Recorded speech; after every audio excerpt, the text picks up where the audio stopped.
Don't spend all your life collecting this world's treasures. Death awaits us all, the destroyer of all pleasures. Every soul shall taste the bitterness of death, so prepare for the day when all your deeds are measured. You will die the way you lived, and you be raised the way you die, wherever you may be, whether you're in fortresses up high. Perfectly on cue, right at its appointed time, they say that death is the only truth and this life is but a lie. That time will come too when your loved ones will cry. Voices trembling as they inform your relatives late at night. So sad you had to go, you were such a nice guy. They said it wasn't your time, but that's not up to you and I.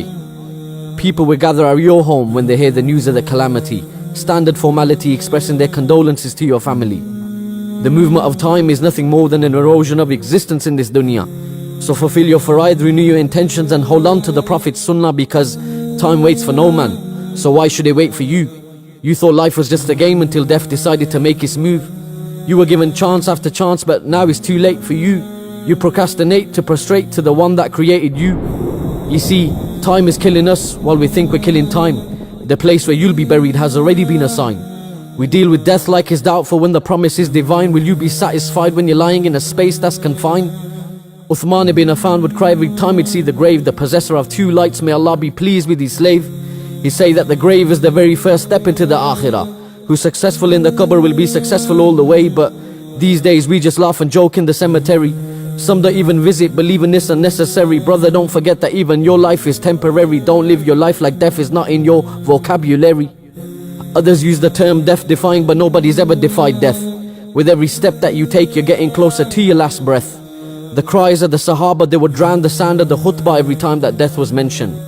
Now our own loved ones pass away, yet we show no apprehension. Tomorrow's not guaranteed, but you're still worried about your pension. You were too busy with this world, gave the hereafter no attention. Don't build a life in this dunya by destroying your akhirah. Read and take heed from Surah Al-Waqi'ah. This life's a test, you can't retake or restart it. The cloth which will make your shroud may have already hit the market. O son of Adam, you're only a number of days, and whenever a day passes, part of you passes away. You're a traveler in this world, brother, you're not here to stay, so prepare for the day when your own limbs will have their say.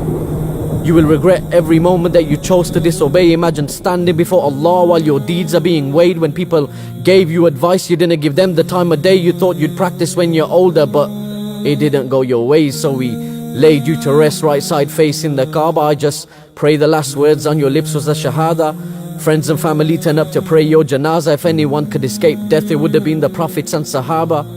Hear the footsteps of your friends as they walk away from your qabr. Your family is in pieces, may Allah grant them sabr. No should have, would have, could have, now you can't blame it on qadr. Spoke as if you fought at Badr, but didn't get up to pray Fajr. Shaitan may have whispered in your ear, but it was still your own decision. Now you're wishing you spent your whole life in a state of submission. Two angels appear and they ask you three questions. Who is your Lord? What is your religion? Who was your prophet? I pray you state the right answers. Love for this world is a disease. It's a sickness worse than cancer, because if you dislike to meet Allah, Allah dislikes to meet you. Remember, you have an open enemy that will try to defeat you. Shaitan won't leave you alone. He'll try and misguide you to the end. So if you're losing the battle to him now, then tell me, what will you do then? Once the angel of death takes your soul, it will be too late to repent. His advice to myself, first and foremost, we all need to make amends.